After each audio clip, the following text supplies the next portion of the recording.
Ikhwatati, ikhwatani, مساء الخير عليكم. Azul Fellaoun, mesdames et messieurs, bonsoir. Farhat Menni, chef du gouvernement pour l'autodétermination de la Kabylie et président du gouvernement provisoire à Navad, invité de Ahdar Washhabit pour lever les obstacles idéologiques et politiques que vit l'Algérie actuellement. Les accusations graves du gouvernement algérien à l'encontre de M. Farhat Menni et du MAC. Voilà ce que Amnesty International a déclaré le 28 septembre 2021. Les autorités algériennes se servent de plus en plus d'accusations liées au terrorisme formulées en termes vagues pour engager des poursuites contre des journalistes, des défenseurs des droits humains et des militants politiques, et s'attachent à criminaliser une organisation politique en la qualifiant de terroriste dans le cadre de la nouvelle répression qui vise la dissidence. Concernant son dernier livre, Histoire de la Renaissance du peuple, Kabyle, octobre 2021, ce livre est un recueil de 20 ans de réflexion puisés dans le feu de l'action d'un combat politique singulier. Ces textes accompagnent ces 2 dernières décennies, inédits à maints égards, dans la réalisation de l'histoire et la renaissance du peuple kabyle. Ils ont été inscrits pour lever des obstacles idéologiques et politiques, sauter par-dessus des murailles de la pensée préétablie, escalader des montagnes d'idées abruptes pour avancer sur la voie de la liberté. Ils sont autant d'éléments d'une pensée et d'une volonté de redonner espoir à une société épuisée par un interminable combat qui, à maintes reprises, était conduit sur des voies d'impasse. Farhat Menni a écrit plusieurs livres, dont Histoire de la Renaissance du peuple kabyle en octobre 2021, Kabylie, mémorandum pour l'indépendance en 2017, Algérie, la question kabyle 2004, Noël en otage 1994, Le siècle identitaire 2010. Farhat Menni, homme politique et écrivain. Il est fondateur et premier président du mouvement pour l'autodétermination de la Kabylie.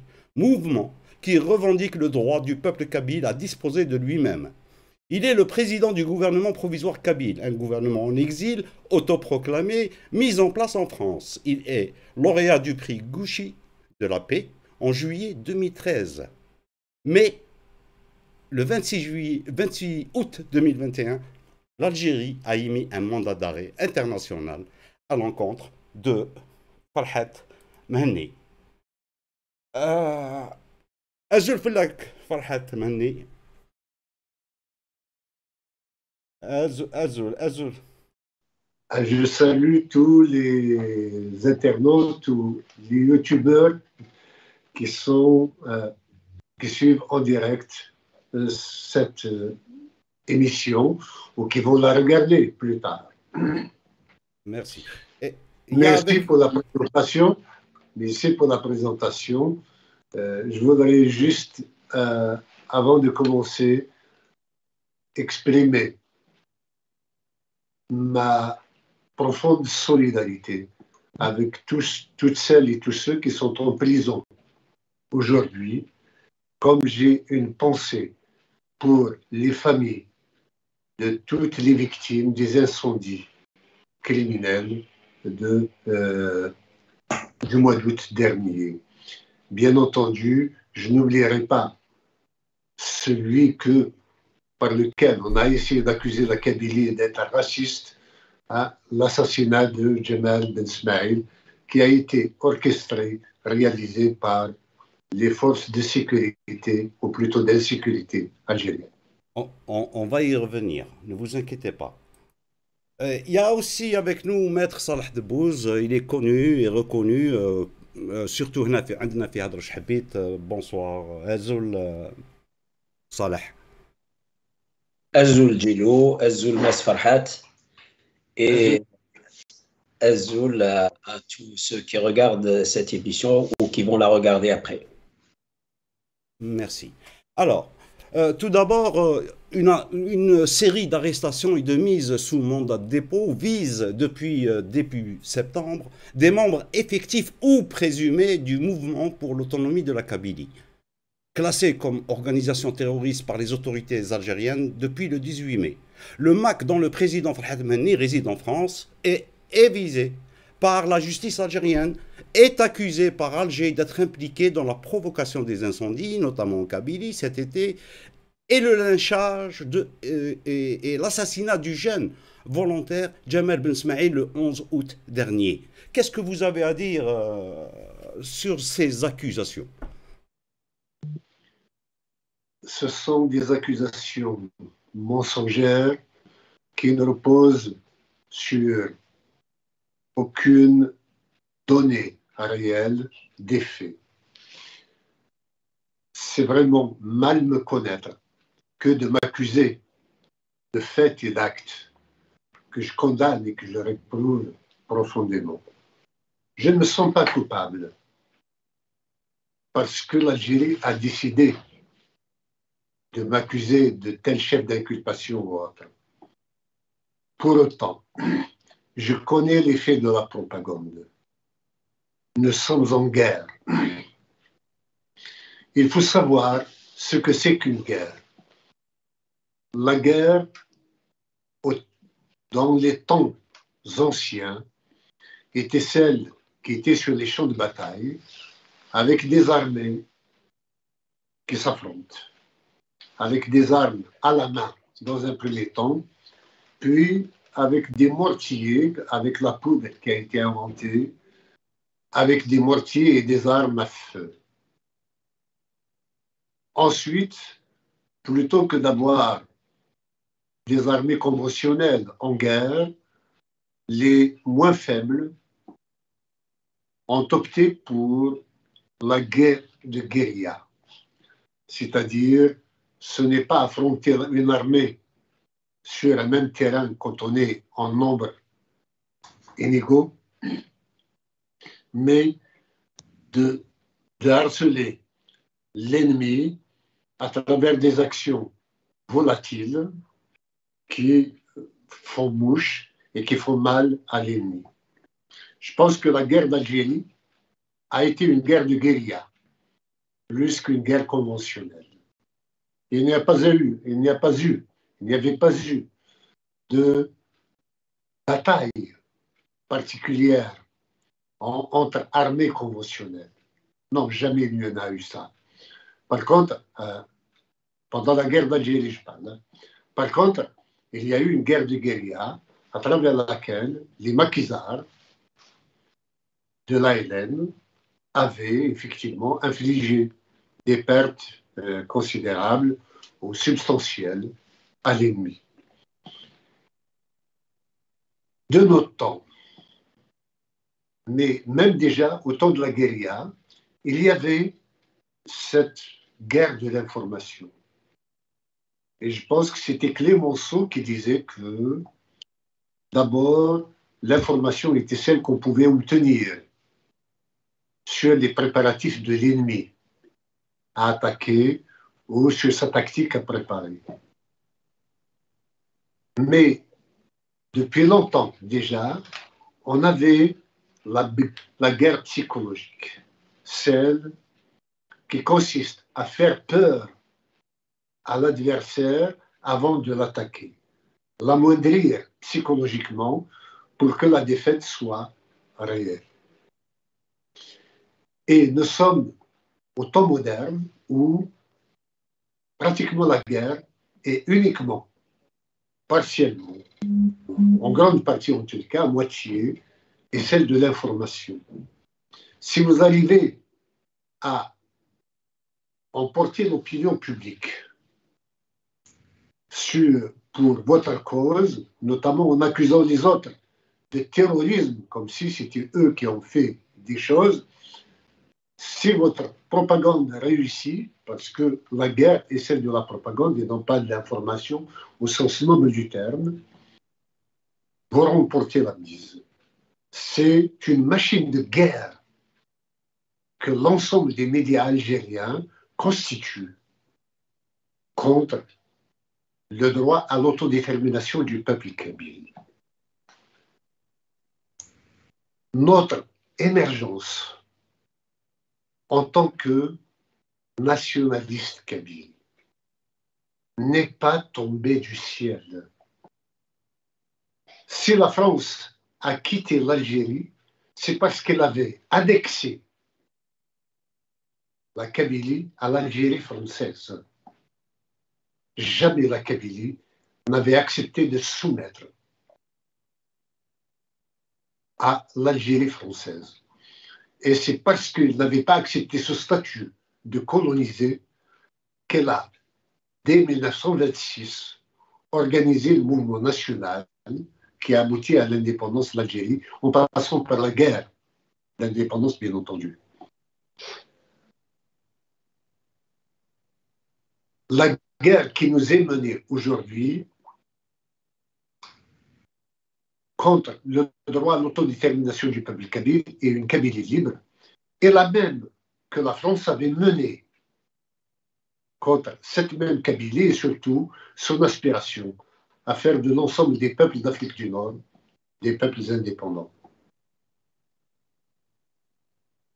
Vous voyez toute la contradiction de l'Algérie. Autant, depuis 1967, elle crie sur tous les toits qu'elle soutient le droit à l'autodétermination des peuples, à commencer par le peuple palestinien, puis le peuple du Sahara, sahraoui.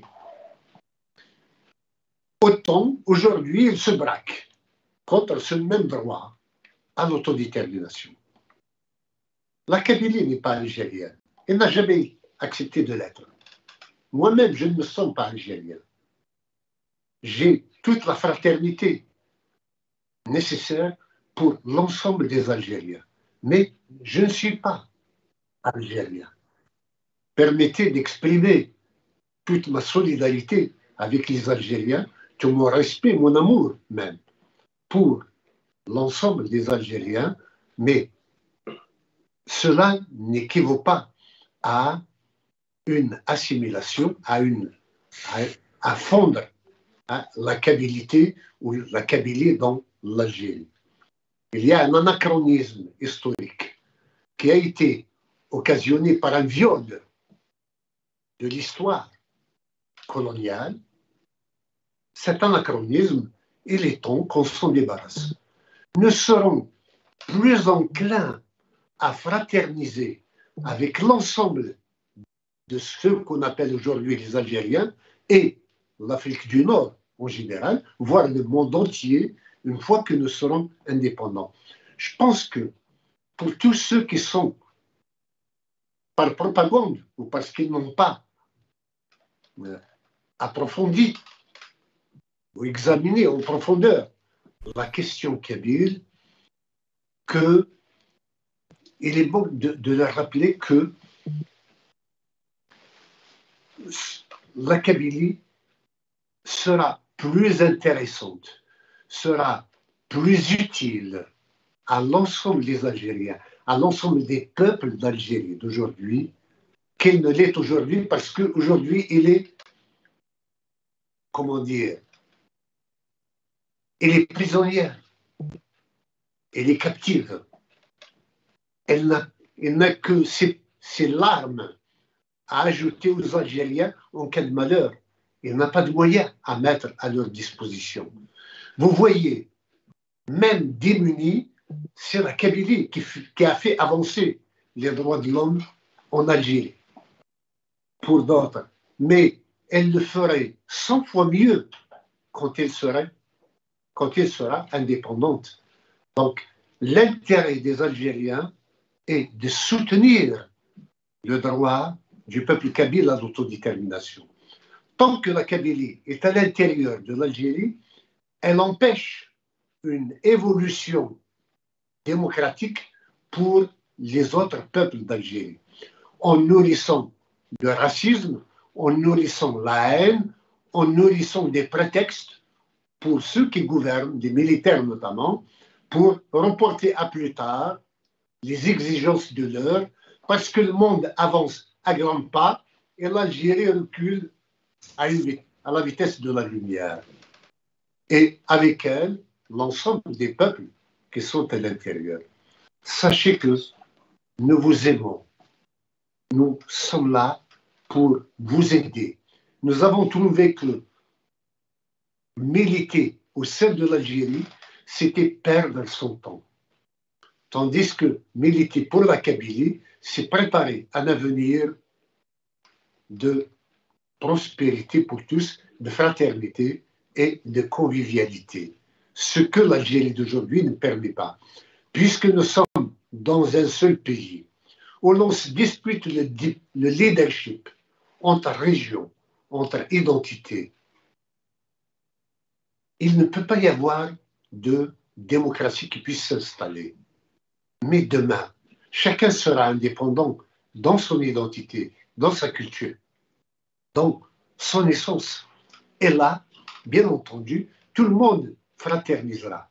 Et nous ferons, nous referons, non pas l'Algérie, mais toute l'Afrique du Nord, sur des bases solides, où chacun revendique, où chacun défend ses droits et adhère avec enthousiasme et bonheur à des principes et des fonctionnements, des méthodes et des règles qui seront bénéfiques pour tous. Je m'excuse, peut-être, je m'excuse de m'exprimer en français. J'aurais aimé que les Algériens me comprennent en kabyle. J'aurais aimé qu'ils me comprennent en kabyle. Moi, je ne parle pas d'Erja. Je ne la connais pas. Quand je parle en Derja, tout le monde se moque de moi. Je ne suis pas là pour devenir la liste des autres. Je suis là pour défendre un projet. Farhad, Derja, c'est vrai que il y a des lacunes, mais en arabe littéraire, ça va. Non? Même cela, non, je ne suis pas vraiment très fort. D'accord. Je suis lettré. J'ai étudié, comme tous les Kabyles de mon âge, en langue arabe. Je maîtrise suffisamment la langue. Quand je la lis, je la comprends parfaitement. Mais quand je m'exprime, j'ai d'énormes difficultés. D'accord. Alors, pas plus tard que la semaine passée, j'ai rencontré des amis qui étaient au courant que Farhad Menni va passer sur Hadrouch Habit, et donc on a discuté un tout petit peu. Pour ne pas la nommer, Nounouche qui m'a dit, Nounouche vient de la Kabylie sinueuse et rugueuse, de la Kabylie profonde. Hein. Elle a un accent très très bien prononcé. Elle m'a dit que je ne céderai pas un iota de l'Algérie, cette Algérie pour laquelle sont morts mes parents durant la guerre, et je me considère kabyle et algérienne à Ouedsouf, à Ouergla, à Oran, à Annaba, et je considère que tous les habitants de toutes ces villes citées se considéreront chez eux en Kabylie. S'il vous plaît, cette personne, elle vit où? À Paris, que j'ai rencontré la semaine passée. Si elle ne cède rien, elle ne cède pas un iota de la terre algérienne, pourquoi vit-elle en France? Ceci d'une part. D'autre part, je respecte son point de vue. Il n'y a pas de problème à ce qu'il y ait échange, à ce qu'il y ait confrontation. Qu'elle revendique la terre algérienne entière sur la base du sang versé par les martyrs, je lui rappelle que mon père fait partie de ces gens-là qui sont tombés au champ d'honneur pour libérer l'Algérie. Mais je pense sincèrement que mon père et celui dont elle se revendique, cette personne, sont morts non pas pour une Algérie terroriste comme celle qui s'est installée depuis 1962 à travers les militaires qui terrorisent tout le monde, mais pour la dignité et la liberté avant tout. C'était contre le colonialisme, contre le statut de domination qu'elle subissait. Malheureusement, en tant que Kabyle, ce statut de domination ne nous a pas quittés après le départ des Français. C'est une autre domination qui s'est installée contre nous. Je revendique sereinement, calmement, le fait que la Kabylie soit une nation, un peuple, un territoire complètement différent de celui de l'Algérie. Et nombre de gens en témoignent. Même Kamel Daoud, dernièrement, qu'on ne peut pas soupçonner de pro-kabylisme, de kabylophilie, avait dit que l'Algérie et la Kabylie, ce sont deux entités complètement différentes. Moi-même, j'ai un jour été dans un avion de Paris à Alger, et il y avait une Yougoslave à mes côtés, ou une Bulgare, excusez-moi. J'ai entamé la discussion avec elle juste pour savoir d'où elle venait, et je lui ai dit que j'étais kabyle. Elle m'a dit, écoutez, j'étais au Kabylie, je vis en Algérie, mais ce sont deux pays complètement différents. Et effectivement, beaucoup d'Algériens viennent en Kabylie pour se ressourcer, pour trouver un havre de paix, pour vraiment se libérer. Et c'est tant mieux qu'une Kabylie puisse jouer un rôle de libérateur vis-à-vis de tous. Et ce rôle ne peut être renforcé que par son indépendance, son existence en tant que pays à part entière. Sachez que si la Kabylie est indépendante, il n'y aura pas de visa pour rentrer en Kabylie. Ce n'est pas un mur de Berlin qu'on va instaurer entre nous, mais au contraire, juste mettre des cadres de fonctionnement, des cadres de respect de la loi, de l'environnement, des droits de l'homme, et ainsi de suite, qui feront que chacun puisse se sentir chez soi en venant en Kabylie. Nous sommes donc le fédéralisme, c'est respectueux de tous. Un État fédéral? Non. La Kabylie sera fédérale elle-même. La Kabylie, nous lui préparons une constitution, et Maître Debbouze y contribue un peu. Cette constitution fédérale de la Kabylie ne veut pas dire qu'il y aura que c'est une Kabylie insérée dans l'Algérie qui serait fédérale. La Kabylie doit être indépendante. Une fois qu'elle est indépendante, rien n'empêchera par la suite la construction d'une Afrique du Nord fédérale. Voilà ma conception des choses. Ok. Nous passons à Maître Salah Debbouze. Maître Salah Debbouze, sur la même lancée. Les services de la sécurité nationale ont procédé au démantèlement d'un groupe criminel appartenant à l'organisation terroriste MAC, activant dans les wilayas de Tizi Ouzou, Béjaïa, Bouira. Et ils ont procédé à l'arrestation de 17 mises en cause qui étaient en train de préparer des opérations armées ciblant la sécurité et l'unité nationale avec la complicité de partis internes d'obédience séparatiste. Hadith, c'est la DGSN. Les preuves numériques et les aveux des mises en cause lors de l'enquête préliminaire ont démontré que les membres de ce groupe terroriste étaient en contact permanent avec des parties étrangères via l'espace cybernétique.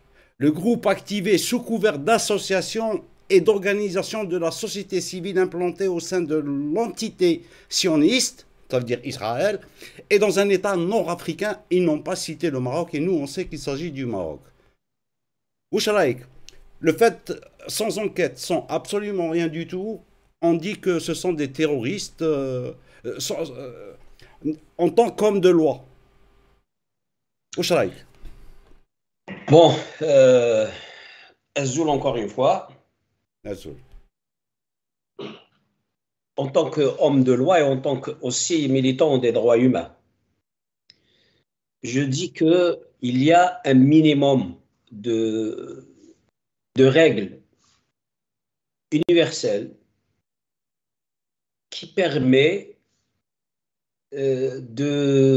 d'abord de définir un acte comme étant un acte terroriste, ensuite d'enquêter pour savoir d'où il vient, ensuite de dire que cette entité ou cette personne qui l'aurait commise commis est un terroriste ou une organisation terroriste. Ce qui se passe en Algérie aujourd'hui, c'est que au mois de mai 2021, une décision administrative, plutôt politique, mais avec une forme administrative, est tombée du Haut Conseil de sécurité sans aucune base qui l'aurait précédé, avec des enquêtes, avec des Yassidi Ma'lish, il n'y a pas d'attentat terroriste. Au moins, avant cette décision,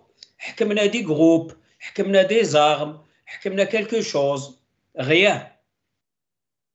Et on décide, ce Haut Conseil de la sécurité, il décide que voilà, le MAC est considéré comme une organisation terroriste. À la base de ça, il lance des mandats d'arrêt international contre un certain nombre de personnes, dont Farhat Mehni. Je dois signaler une chose très importante. N'importe quel pays et n'importe quel service de sécurité et n'importe quelle justice au monde, quand elle cherche une personne et qu'elle veut l'arrêter et qu'elle émet un mandat d'arrêt international contre elle, ou même national, elle n'a pas besoin de le crier sur tous les toits. Il est très important de faire ça dans la discrétion la plus totale, de sorte à prendre la personne par effet de surprise, parce qu'on lance un mandat d'arrêt international contre une personne qu'on ne peut pas avoir par une convocation. Donc, il vaut mieux la prendre par un effet de surprise selon une procédure qui normalement devait être discrète. En Algérie, quand on lance un mandat d'arrêt international pour influencer les gens, on fait d'abord un communiqué pour crier tout sur tous les toits. Voilà, on va arrêter Monsieur X et Monsieur Y. Puis après, on lance le mandat international et même national. Enfin, pour certains mandats nationaux, ils ne sont pas annoncés. Par exemple, moi, quand j'étais arrêté, il n'y avait pas de, on m'avait pas averti. Bref. Donc, après avoir décidé par une décision administrative sur un fond politique que le MAC est une organisation terroriste, et après avoir lancé des mandats d'arrêt international contre un certain nombre de personnes, dont Mess Farhat Mehni, et après avoir reçu des réponses des autorités officielles françaises, même avant qu'elles reçoivent le mandat d'arrêt international, pour leur dire que si vous cherchez Monsieur Farhat et Monsieur X et Monsieur Y, on ne peut pas vous les donner à la base d'un mandat d'arrêt international, à la base d'une accusation de terrorisme, tout simplement parce que vous les accusez de terrorisme avant qu'il y ait d'actes terroristes et avant qu'il y ait une enquête. Donc, il passe tout de suite à la formation de dossiers à la base des écrits sur Facebook, à la base d'aveux des personnes douteuses. On a vu sur les réseaux sociaux que certains de ces gens étaient militants au RND, d'autres travaillaient dans des consulats algériens à l'étranger ou en Allemagne, je ne sais plus. En Allemagne. Donc, ce sont beaucoup plus des gens proches des services ou même faisant partie des services ou des partis politiques du pouvoir qu'autre chose. Et donc, là, moi, j'ai fait une déclaration la semaine passée en disant, devant une situation pareille, j'ai bien peur que les autorités fabriquent elles-mêmes des actes terroristes pour pouvoir justifier le grand pétrin dans lequel ils se sont mis. Parce qu'ils ont décrété le MAC comme organisation terroriste, ils ont formé des dossiers vides contre des personnes en les accusant de terroristes, le monde entier est en train de rigoler de toute cette mise en scène, moi j'ai peur, sachant la nature de ce pouvoir, qui ne recule jamais, quand il invente un mensonge, il fait tout pour le faire admettre aux gens, en Algérie, quitte à créer une situation. Nous savons maintenant que le pouvoir algérien est un pouvoir qui a l'habitude d'user de la violence. C'est-à-dire c'est un pouvoir qui peut tuer même son président, qu'il a lui-même choisi et qu'il a lui-même nommé sans passer par des élections, et que parce qu'à un moment donné il le dérange, il peut le tuer devant le monde entier. On l'a vu en direct et le monde entier. Ah oui, c'est-à-dire alors un régime qui est capable de ramener un Boudiaf, de le placer comme président, et après, parce qu'il n'est pas d'accord avec lui sur quelque chose, qui est prêt à le tuer devant tout le monde.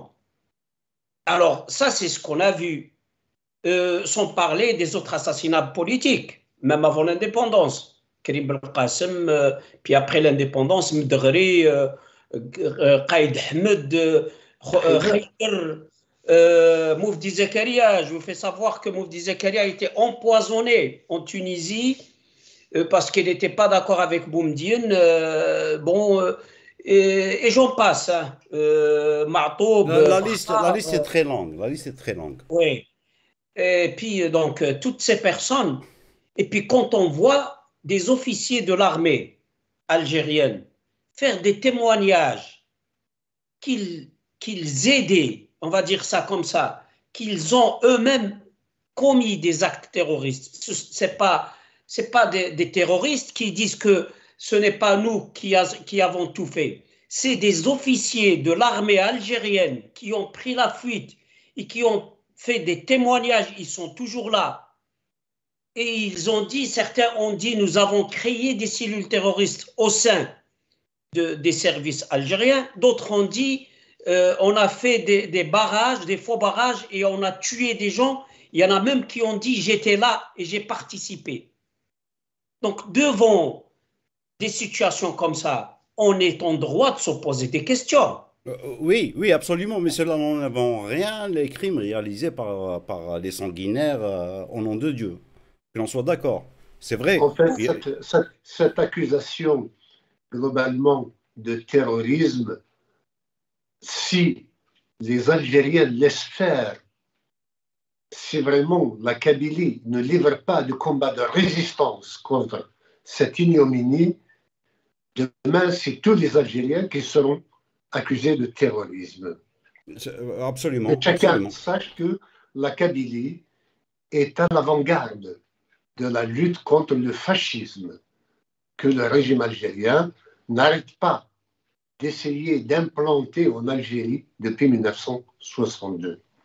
Notre combat est celui de la liberté, est celui de la démocratie, est celui du respect des droits de l'homme, et non pas ce que l'on essaie de nous inventer et de nous coller comme accusation fallacieuse.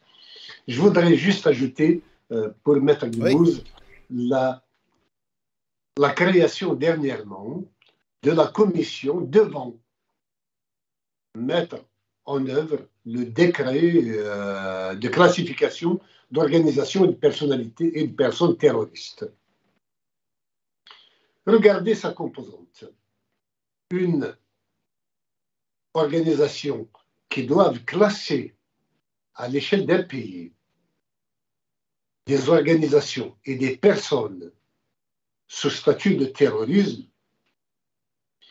il faut que ce soit des organisations et des personnalités crédibles qui composent cette commission, notamment la Ligue algérienne de défense des droits de l'homme, le représentant d'Amnesty International, Human Rights Watch et de tant d'autres encore organisations. Peut-être même, pourquoi pas, quelques éléments du Hirak, des personnalités en vue.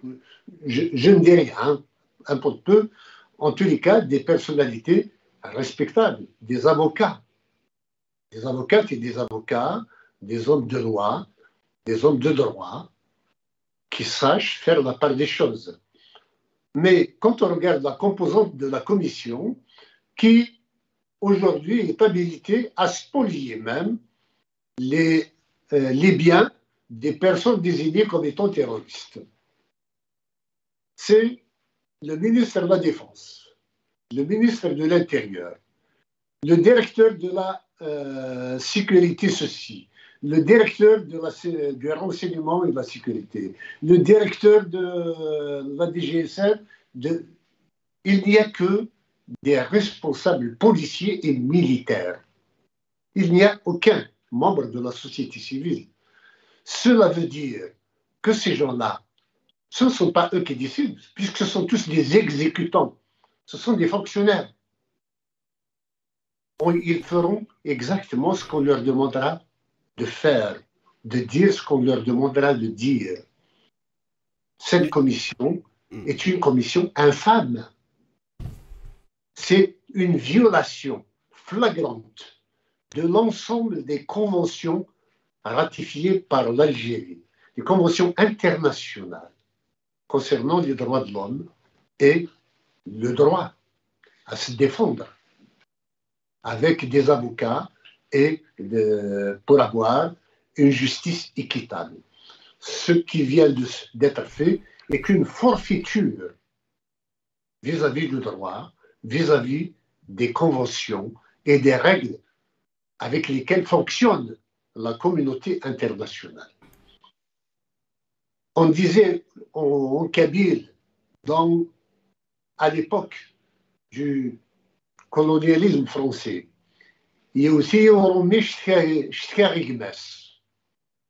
j'ai été agressé par un Français et je me suis plaint auprès de son frère.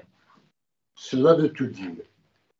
Aujourd'hui, on peut dire que j'ai été agressé par un militaire et je me plains auprès du militaire lui-même.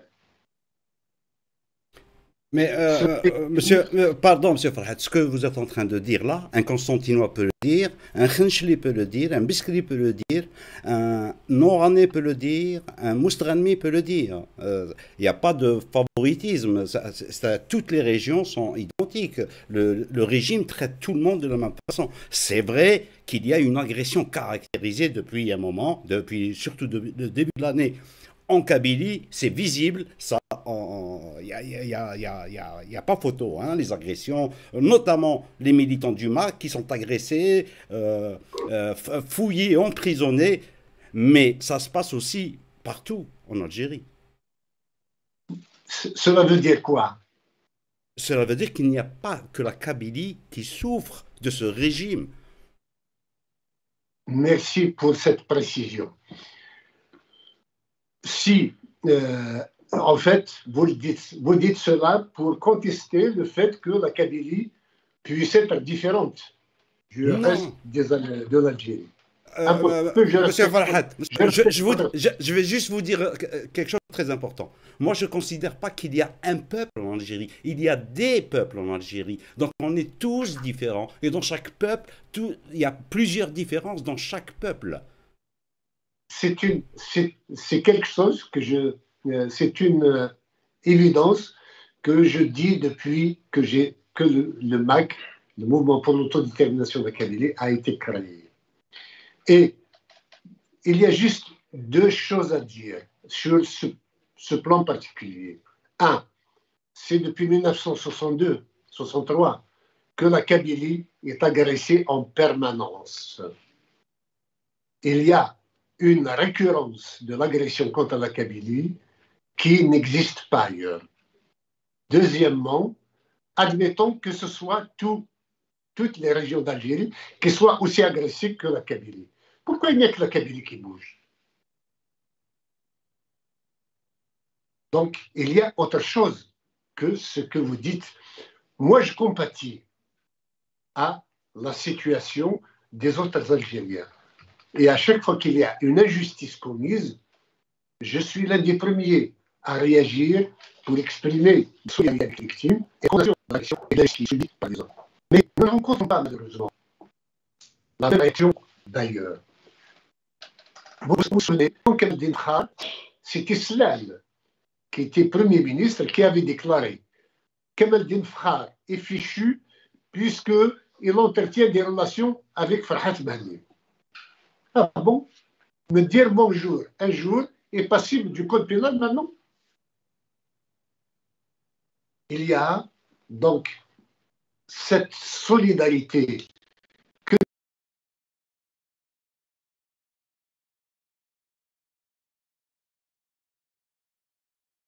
nous essayons de développer, nous, entre peuples qui luttent pour leur existence, comme le Mzab, comme les Aurès, comme les Touaregs, hein, comme les Oranais, comme les Constantinois. Nous essayons d'apporter, comme les Gourari, par exemple, nous essayons d'apporter notre part de solidarité avec les moyens qui sont les nôtres. Mais nous ne sommes pas insensibles au malheur des autres. Malheureusement, quand on a vu la Kabylie brûlée par un acte de guerre, c'est une guerre moderne qui est menée contre la Kabylie. Brûler la Kabylie à 90%, en y détruisant, en y tuant plus de 500 personnes, en y brûlant plus des 3/4 des maisons existantes et des villages, en y détruisant toute la faune et toute la flore. Vous savez, la Kabylie vit avec un légendaire arbre qui est l'olivier. Ce sont des millions d'oliviers qui viennent d'être brûlés. Et ça a été fait par les services algériens. C'est avec des avions et des hélicoptères qu'ils ont allumé les feux. C'est par des lasers et des ordinateurs qu'ils ont tout programmé. Donc, vous avez les preuves de ce que vous dites. Nous avons les preuves de ce que nous disons, puisqu'il y a des vidéos qui racontent tout.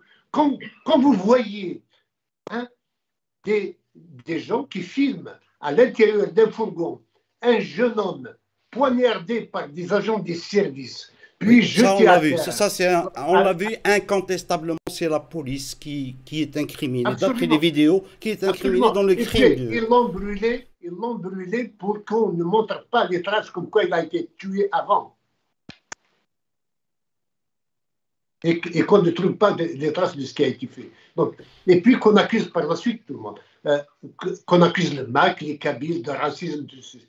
Écoutez. Vous avez été accusé, Farhat Mani, vous avez été accusé d'être... Ils avaient dit, si vous vous souvenez, ils avaient dit qu'ils ont retrouvé le téléphone de Jabal Ben Ismaïl qui contient des messages et des informations. Chiche, nous mettons au défi le régime algérien de mettre cela entre les mains des experts internationaux pour nous montrer quels sont ces messages et ces signes qu'ils ont trouvés à l'intérieur. Je demande une enquête internationale sur les incendies et sur l'assassinat de Jamal Ben Ismaïl. Mais je demande aussi une autre enquête sur la Covid. La France, ça a été dit dernièrement dans un article du Monde, quand il y avait le Delta, ce n'est pas encore terminé en Kabylie malheureusement, il y a le Delta qui est arrivé, qui tuait des centaines de personnes en Kabylie même. Quotidiennement, la France avait proposé d'envoyer de l'oxygène à l'Algérie. Et l'Algérie avait refusé. Nous avons vu une vidéo d'un fourgon, d'une voiture, partie de l'hôpital d'Azazga à Baraki pour se faire approvisionner en oxygène. On leur a refusé en disant la Kabylie n'a pas signé de convention avec notre organisation, avec notre organisme. Vous voyez tout cela? Il y a eu il y a eu plus de 3000 morts juste entre le mois de juillet et le mois d'août en Kabylie, morts du Covid. Et ça, personne ne le dit. Voilà, c'est toute cette politique globale. Écoutez, ne voyez pas le Kabyle tel qu'on vous le décrit. Ne voyez pas la Kabylie comme le diable, comme on essaie juste de dire que le pouvoir algérien il n'a pas de légitimité. C'est un pouvoir militaire qui n'est pas arrivé par les urnes là où il est. C'est lui qui décide de tout, qui fait les présidents, qui fait les assemblées parlementaires, qui fait les communes, les municipalités, qui fait les wilayas et qui ne regarde que son propre pouvoir, comment survivre.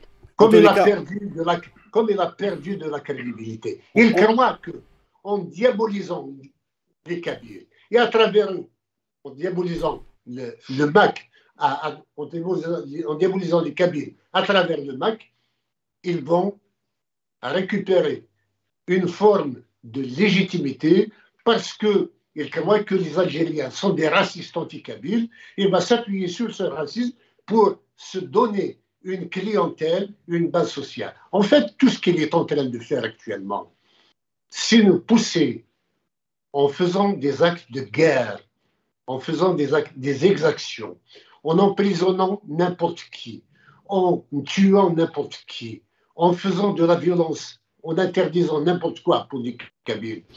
Ils veulent pousser les Kabyles à faire comme le fils avait fait dans les années 90, à prendre les armes et à aller au maquis. Ils ne feront pas de nous des terroristes, qu'ils le sachent une bonne fois pour toutes. Tant que je suis là, la Kabylie ne sera pas terroriste. En tous les cas, le défi est lancé. La Kabylie garde son calme. Nous avons accès aux instances internationales. Cela nous suffit amplement pour développer notre résilience sur le champ et en même temps défendre notre cause auprès des instances internationales. En tous les cas, le défi est lancé à ceux qui vous ont accusé de terroristes et d'avoir été l'instigateur de ce qui s'est passé dernièrement en Kabylie. Donc, le défi est lancé. Instance internationale. L'Algérien veut savoir. Voilà, un accusé qui demande un jugement équitable. On attend la réponse du gouvernement algérien. Alors, présenté au mois de mars l'amendement au Code de la nationalité permettant de déchoir des Algériens de la diaspora de leur nationalité. Abdelmajid Tebboune a annoncé que ce projet controversé a été retiré en raison de son interprétation erronée. Il a rajouté que cette procédure concernait uniquement la question de l'atteinte à la sécurité de l'État qu'il défendra d'une manière ou d'une autre. Donc, Farhat Mané, vous avez été déchu de la nationalité algérienne. Comment Abdelmajid Tebboune demande votre extradition alors que vous n'êtes plus algérien? Et peut-être Maître Salah Debbouze peut répondre à cette question, ou je me trompe. Oui, bon. Je laisse Salah répondre. Non, je vais donner mon point de vue sur deux choses. Après, je vous laisse m'amener, M. Farhat. Alors, premièrement, la forme actuelle de l'État algérien, c'est une forme héritée du régime colonial, l'État jacobin, qui ne convient pas du tout à la sociologie de l'Algérie. Un ami m'a toujours dit le régime algérien est une photocopie de très mauvaise qualité du modèle du régime français qui lui-même n'est pas l'un des meilleurs régimes au monde, bien au contraire. Le fait de bloquer ce mode d'organisation sociale et politique de l'État algérien, de le bloquer complètement à sa forme qui ne convient pas du tout aux Algériens et de poursuivre tout Algérien qui cherche à réfléchir pour développer ce mode ou pour le changer, pour qu'il réponde mieux aux aspirations des Algériens qui ont fait une guerre de libération pour la liberté.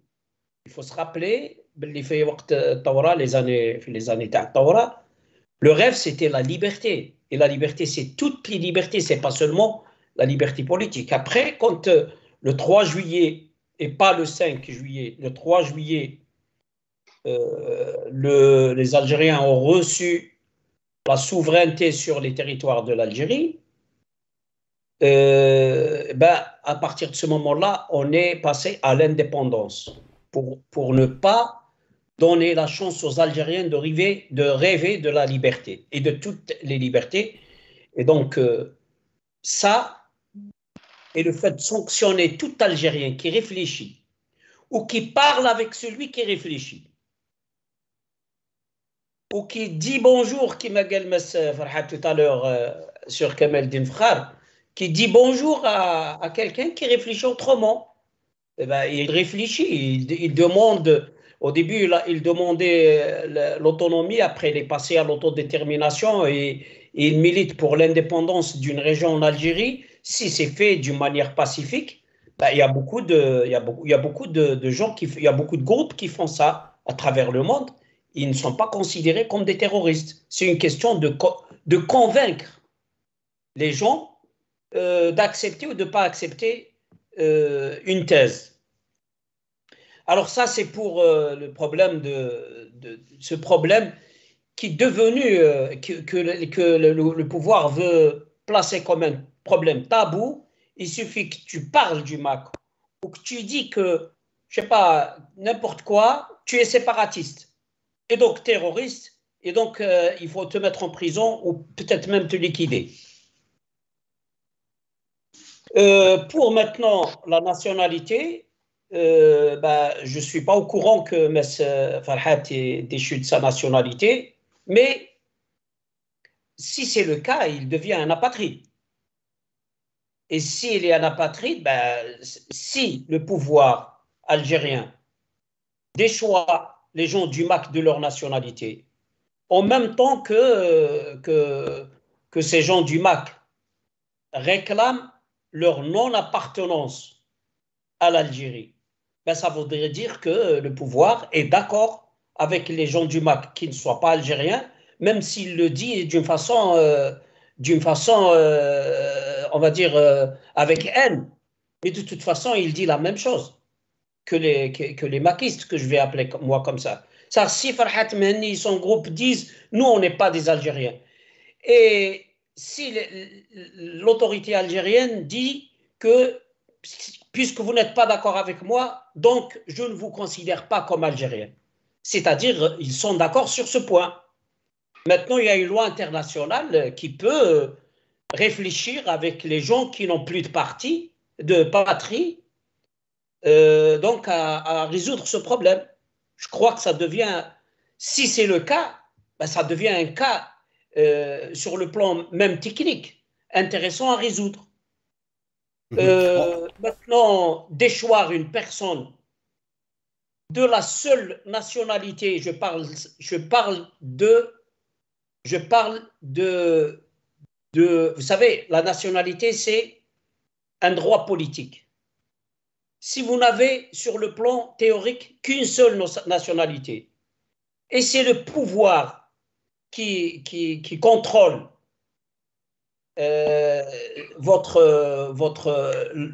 c'est-à-dire qui contrôle tous les instruments qui gèrent la chose politique, vous dit que je vous déchois de cette nationalité. Ça veut dire que vous avez un vrai problème. Ça veut dire qu'il faut trouver une autre nationalité. Et si Mess Farhat, qui est déchu, si c'est, je ne sais pas, parce que moi je ne sais pas s'il est déchu de sa nationalité algérienne, s'il est déchu de sa nationalité algérienne et qu'il ne veut pas une autre nationalité que celle qui le définit dans sa terre natale, il devient, je donne comme un avis technique, ça devient légitime pour Mess Farhat de chercher une autre nationalité sur les terres de ses ancêtres et sur sa terre où il est né. Ça devient tout à fait logique. Voilà, donc voilà mon avis. Ok. Merci. Alors, concernant cette affaire de nationalité, sincèrement, je n'y prête pas attention. Moi, j'ai dit que je ne suis plus algérien. Je l'ai été par héritage, je l'ai été par statut normal dans la vie. J'ai grandi dans un pays qui s'est appelé l'Algérie, mais dans lequel mon père s'était battu pour l'indépendance. Hein, je me sentais algérien. J'ai cessé de l'être depuis 2001, quand l'Algérie a tiré sur nos enfants et les a considérés comme des ennemis.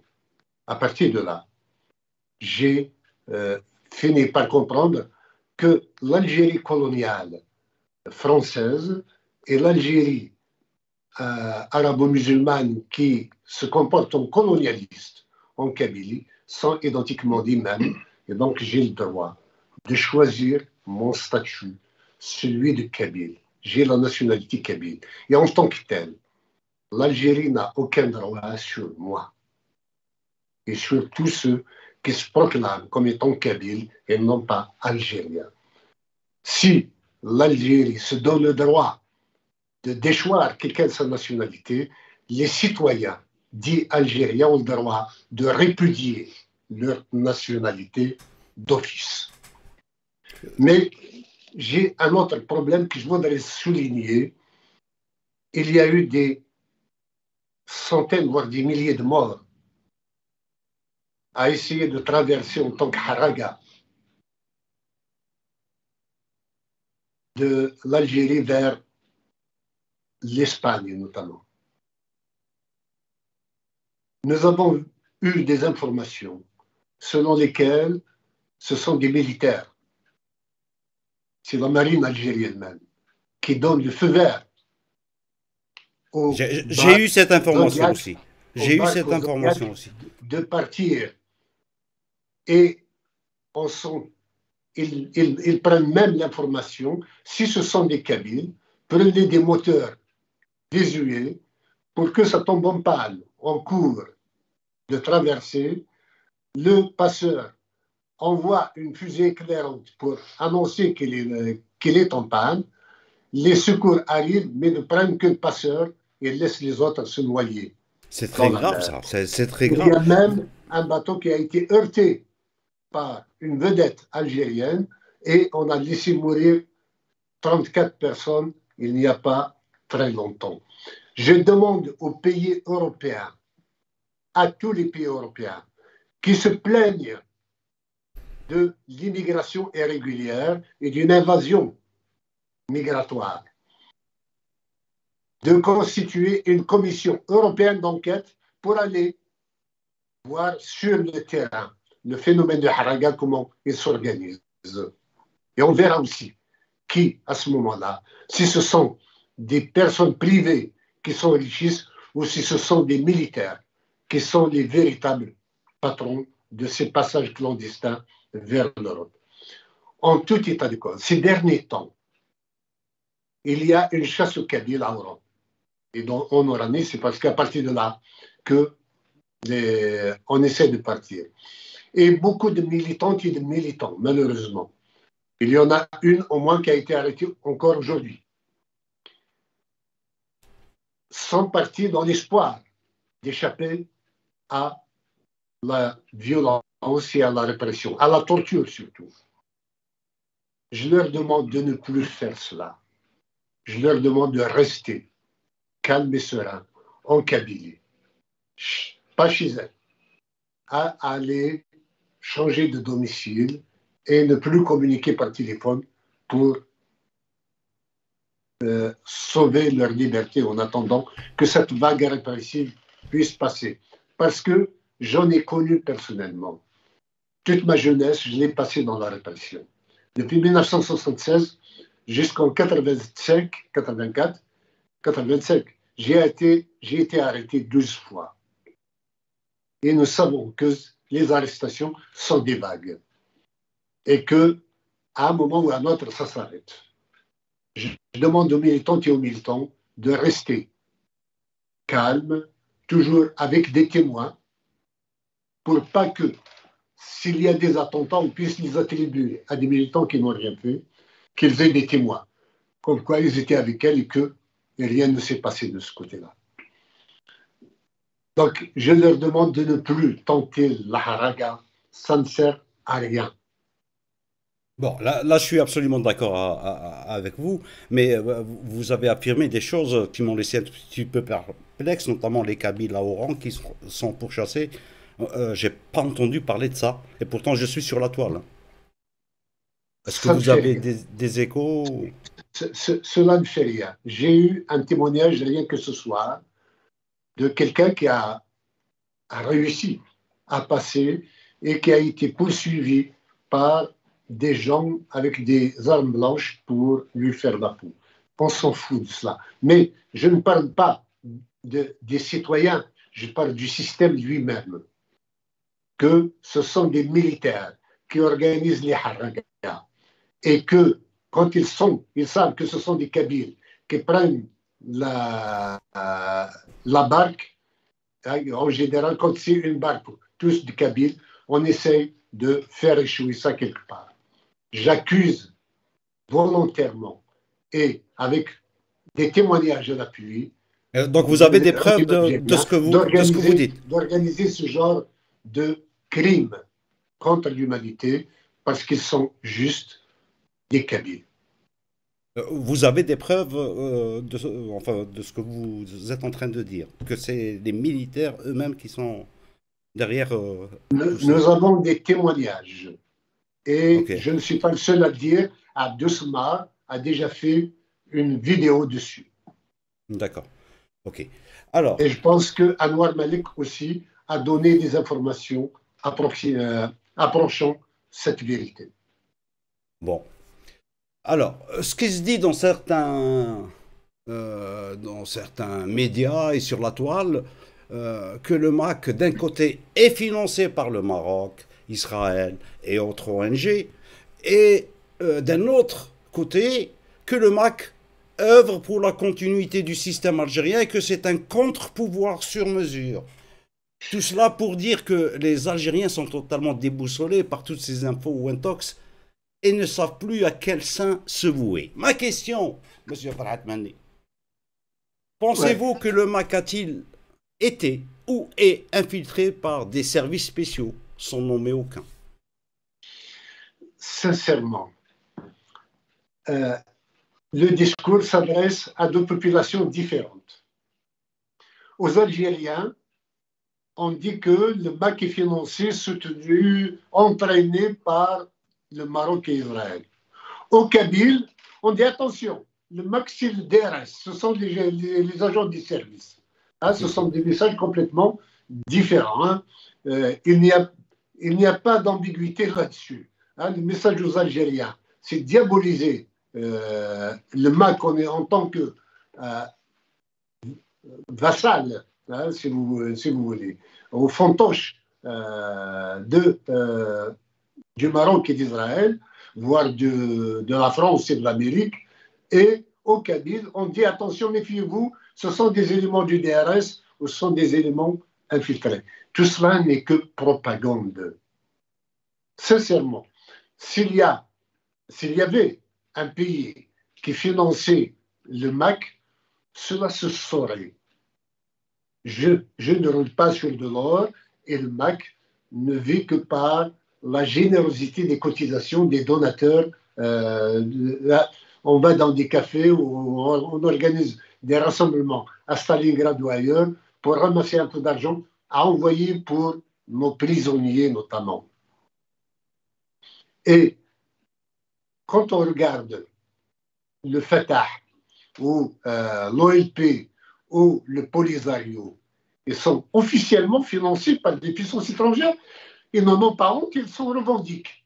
Et ils ont S'ils des sont avions pour privés. sincèrement un Ils- pays qui nous soutenait financièrement, je le saluerai volontiers parce qu'il aide à la réalisation de la liberté du peuple kabyle. Il n'aide pas à déstabiliser l'Algérie, il aide à la réalisation de la liberté de mon peuple. Et j'en ai le droit. Absolument. Moi, j'ai connu Farhat Mani dans les années 1980, un Farhat Mani plus algérien que le plus grand des Algériens, qui défendait les valeurs algériennes.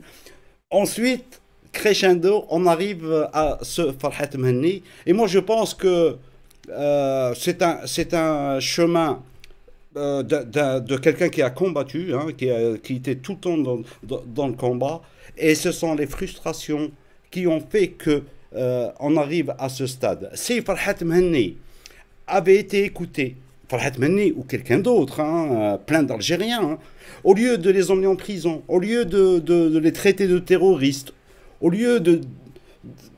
Il fallait discuter, juste discuter, parler. Chacun a ses droits. Personne n'est propriétaire de l'Algérie. Or, nous avons un gouvernement, enfin un système, qui pense que l'Algérie lui appartient à lui et lui seul. Et c'est pour ça il y a des mouvements comme le MAC qui sont créés parce que c'est un ras-le-bol. Et moi, je les comprends parfaitement. Je ne partage pas à 100% les idées du MAC. Je suis pour les libertés. Je suis pour les libertés de culte, liberté de circuler, liberté de parole. Tout cela, on ne les a pas en Algérie. Et voilà pourquoi on a des gens très très mécontents. Farhat Mhenni, à l'ONU, le Maroc a déclaré soutenir le MAC pour l'indépendance de la Kabylie et permet au mouvement, à votre mouvement, d'avoir une représentation sur son sol. Vous confirmez cela? Le Maroc a officiellement dit que de tous les peuples nord-africains ou d'Afrique, le seul qui mérite le droit à l'autodétermination, c'est le peuple kabyle. Il n'a pas parlé du MAC à proprement parler. Ah d'accord. Alors, il n'y a pas une reconnaissance officielle du MAC. J'espère qu'il viendra. Mais okay. En tous les cas, pour le moment, hein, c'est la reconnaissance principielle du droit à l'autodétermination du peuple kabyle. Directement ou indirectement, le Maroc soutient le MAC. Écoutez, je ne vais pas bouder mon plaisir qu'il y ait un pays qui nous soutienne. Au contraire, nous appelons d'autres peuples et d'autres pays à nous soutenir, à commencer par les pays arabes. D'accord. Alors, comment le Maroc peut-il soutenir un mouvement pour l'autodétermination ou pour l'indépendance et il interdit aux Marocains du Rif, par exemple, de revendiquer leur amazirité? Il n'y a pas un truc qui ne va pas là? S'il vous plaît, je crois que le royaume a une structure politique qui, par la personne du roi, fédère l'ensemble des peuples qu'il y a à l'intérieur. Il y a l'amour du roi pour son peuple, il y a l'amour du peuple pour son roi. La question kabyle n'a strictement rien à voir avec d'autres questions, quelles qu'elles soient, à travers le monde. Savez-vous que cette question a été posée en son temps à Joseph Broz Tito par De Gaulle. L'ex-Yougoslavie. Tito avait soutenu le droit à l'autodétermination de l'Algérie. Oui. Contre la France, l'Algérie était française à l'époque. Hein? Et c'était De Gaulle qui avait dit à Tito, comment vous permettez-vous de soutenir le droit des Algériens alors que chez vous, vous avez 2000 prisonniers politiques? En même temps que l'Algérie se battait pour son indépendance, il était soutenu par l'Égypte. Gamal Abdel Nasser, il avait 15 000 prisonniers politiques chez lui à l'époque. Pourtant, l'Algérie n'a craché ni sur le soutien de la Yougoslavie, ni sur celui de l'Égypte. Pourquoi voudriez-vous que moi, hein, qui n'ai qu'un seul soutien hein, à travers le monde pour le moment, hein, je me révolte contre cela? Je suis là, le militant indiqué pour défendre le droit du peuple kabyle à son autodétermination. Et merci et bienvenue à tout pays, à tout responsable politique qui serait bien inspiré de nous soutenir. Je ne suis pas là pour la réalisation de la liberté d'autres peuples, ma mission, c'est celle du peuple kabyle. Quand la Kabylie sera indépendante, on peut lui reprocher de ne pas être d'accord, de ne pas soutenir des peuples injustement réprimés. Mais pour le moment, je commence par la Kabylie. Une fois que la Kabylie est indépendante, nous verrons par la suite. Aidez-nous à ce que la Kabylie soit indépendante. Le reste sera l'œuvre de la Kabylie et non pas la mienne. D'accord. Donc, bon, parfait. صالح عندك تعقيب تعقيب par rapport à quoi? par rapport à un truc avant de passer à autre chose? Non, non, j'ai dit ce que Ok, j'avais d'accord. à dire. Alors, Sauf Jello. Oui, Moi, je suis avocat et militant des droits humains. oui. Donc, je m'exprime par rapport aux questions de droit et de droits humains. D'accord? تفضل. Non, non, voilà, mais ce que j'avais dit, c'est par rapport à ça. J'ai dit que le régime a classé le MAC comme organisation terroriste et j'ai énuméré certaines conditions qui ne tiennent pas sur le plan légal. J'ai dit que le MAC, si le régime a déchu certaines personnes appartenantes au MAC de leur nationalité algérienne, j'ai donné un point de vue de droit et de droit humain. Sur le plan de droit humain, aucune personne sur Terre ne peut être sans nationalité. Il y a des apatrides.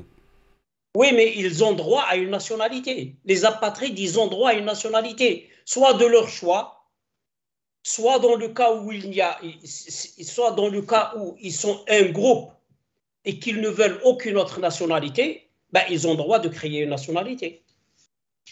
Donc ça, c'est une question de droit et de droit humain. Ok. Merci. Alors. Merci, maître. Je voudrais juste redire quelque chose, ajouter quelque chose parce que, par rapport à ce que vous avez dit, Gillo.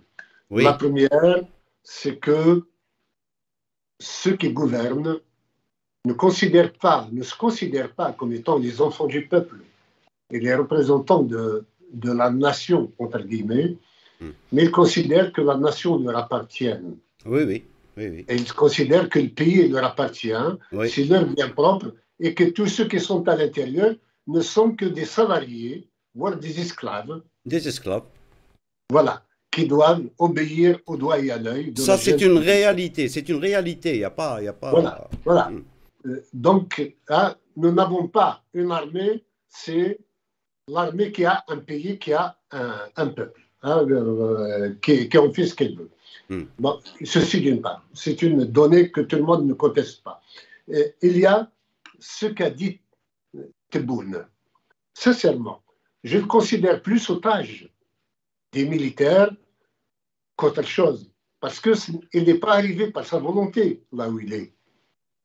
Il a été ramené par des luttes de clans et il est actuellement incapable de décider même de la dépense d'un stylo pour son bureau. Alors, il dit ce qu'on lui demande de dire. Et quand vous voyez un président de la République qui vous dit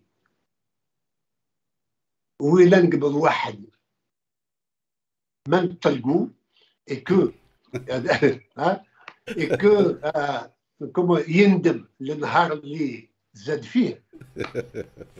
Cela veut dire qu'il promet de torturer et de tuer. C'est dans les cafés. C'est dans les cafés. Que si 30 ans ne suffisent pas, il y a la condamnation à mort.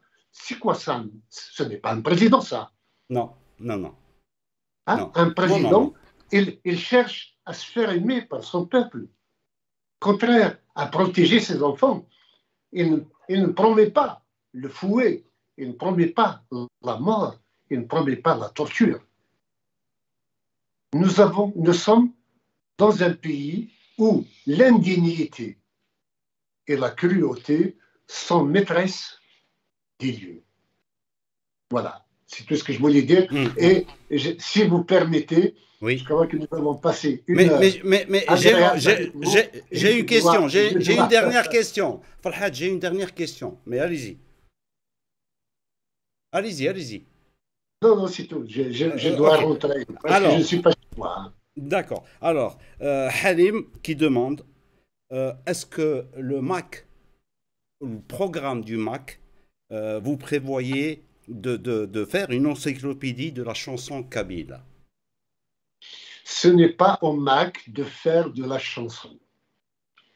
Moi, Dans votre j'ai été programme? chanteur et je reste un homme de culture. Je prépare un livre sur la musique kabyle et je suis même versé depuis 2 ans maintenant dans la composition symphonique. Donc il y a tout Musique un classique. travail, une production qui va venir, mais en dehors du MAC, que ce soit clair. C'est un aspect culturel. Le MAC s'intéresse uniquement au combat pacifique pour l'autodétermination du peuple kabyle. Ok. Donc, dans le programme, il n'y a pas ça. Voilà. C'est dommage. Je vous Monsieur, remercie. Farhat Mani, je vais pas vous demander de nous chanter une chanson. Non, non. La dernière fois qu'on s'était vu, la première et la dernière fois, Et pourtant, vous m'avez chanté. Vous m'avez chanté. on avait évoqué le fait que j'ai chanté en arabe. Oui. Le premier. C'est une chanson égyptienne composée par Fouad Negm et écrite par Fouad Negm, composée et chantée par Cheikh Imam. Ça s'appelle Ed Shams et que j'ai en même temps traduite en kabyle. Je l'avais chantée sur scène dans les 2 langues, juste pour ceux qui disent, parce que Vous pouvez nous la chanter en arabe? la propagande anti-Farhat et anti-Mac fait que la propagande anti-Farhat fasse de lui une sorte de raciste anti-arabe, anti-ceci, anti-cela. Non. Ouais. Eh bien, chantez-la, parce que vous me l'avez chanté en arabe, Farhat. J'ai déjà chanté et je n'hésiterai pas à le faire si l'occasion m'en est donnée. Il n'y a pas à chanter a cappella, peut-être que ce n'est pas tout à fait ce qui est bon, mais comme je vous en ai fait la promesse, je vous donne juste un petit début et ça reste comme ça. Avec plaisir. Ah voilà, la chanson de Fouad Negm, chantée en kabyle, ça donne ceci. مرا سزرت فوق زكزوري سيغناو دقنا في ثمور سادولي تبركانت سني غرثغيض أكيدا قمش سوادا أبريز التوفيض وقنت في الكثمورة أيام السبريد عاوني روان ثلوفا يديني جنيك En arabe, ça donne ceci. إذا الشمس غرقت في بحر الغمام ومدت على الدنيا موج الظلام ومات البصر في عيون البصائر وزاد الطريق في الخطوط والدوائر يا سائر يا دائر أبو المثهوبية ما فيش لك دليل غير عيون الكلام. Voilà. Bravo, merci Et je beaucoup. vous laisse en paix autant que juste, vous êtes. juste, très Farhat, juste une minute. En tous les cas, j'étais ravi de faire votre connaissance. Vous êtes un homme paisible, un homme bien, un homme. Moi, je vous ai dit, si vous n'avez pas demandé juste l'indépendance de la Kabylie, mais demandé l'indépendance de l'Algérie, j'aurais voté pour vous comme président. Alors, je vous remercie. Je vous remercie. Maître Debbouze pour son témoignage et sa présence à côté de nous. Je vous remercie, Farhat, et je remercie Maître Debbouze. Merci beaucoup. Au revoir. Au revoir.